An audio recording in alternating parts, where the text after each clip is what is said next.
you know what to do in that moment.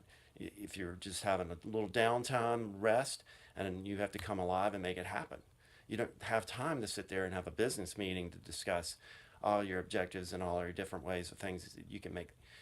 What are we going to do here? It's like you got to react right now. And I'm not talking about an emotional reaction, I'm talking about a response, a definite intentional response based on your prior preparation that's just going to come out naturally. It's not something you're going to have to dig deep and find. It's going to come out naturally. I talked about planning, anticipating, and prioritization and situation awareness and being proactive. You can't just be reactive. You got to be proactive, and you got to be able to respond in the moment. Now, I was on a airline flight a few years ago, and one of the other relief pilots told me that my brother was his instructor pilot in the Air Force. And I said, "Oh, what was he like?" He goes, "He was really hard." And I said, "Well, good. I'm glad my brother was. He and I used to fight a lot." And he said, he told me the story about him talking too much in the cockpit as him being the pilot. And my brother just told him to shut up and fly the jet. And he said it in a few more words in there. But the thing is that he said, shut up and fly the jet. That means shut up and get out there and do your dang job. Focus in the moment and have high situational awareness and know what's going on all around you. We talk about self-awareness. Situational awareness includes self-awareness, includes your environment, includes your equipment, includes your coach, includes your team, includes every single thing, including the lighting, the fans, the umpire, the ref, whatever.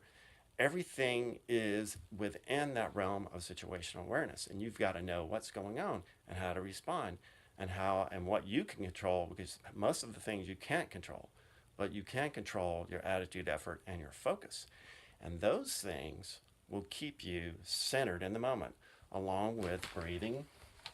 And also, um, you can use the traffic light analogy here, which when it's green, everything's good to go. You're feeling good.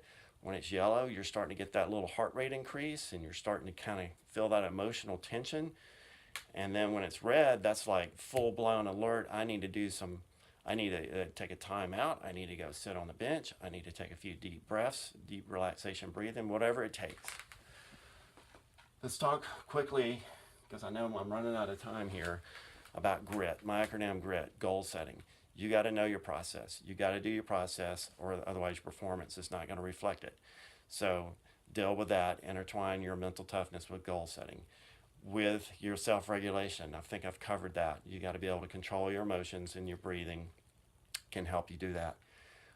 Imagery, rehearse. We used to call it chair flying. You got to be able to rehearse all your different plays, all your different, how you're going to respond to all the different things that could happen, and you got to know when to anticipate that they could happen so you can respond before it happens. Talk. Sometimes it takes a little bit of negative self-talk, and I'm not saying this in a bad way. Positive can be negative. So positive, yes, it's not all about picking flowers. It's about being in the moment, positive that you can make it happen. Not hoping. Hoping would be, oh, I'm just all hoping. No, it is a self-determined, dedicated, disciplined response. It's proactive. Okay, so Bobby Knight, I know a lot of. He's the command style coach. I bought his book the other day. It's called The Power of Negative Thinking, and he's just sarcastic in his book at the beginning. But he said that the team that makes the least mistakes is the one that wins. Now John Wooden said that too. And I like John Wooden. I've got him hanging up here, and that's everything about sports psychology intertwined in that pyramid. And that's the foundation of my program.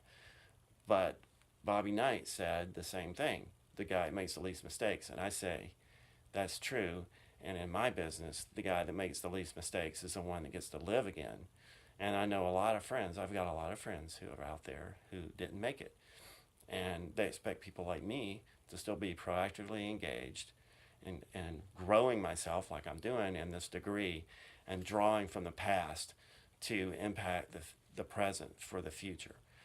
That's mental toughness, is the ability to take the moment that you're in and make things happen, no matter what the obstacle is, no matter what the setback is, no matter what is going on that's bad, you're going to be expected to respond in the moment many times in your life. And what are you going to do? Are you going to quit? Are you going to just sit down and cry about it? No, you're going to respond with what you do best.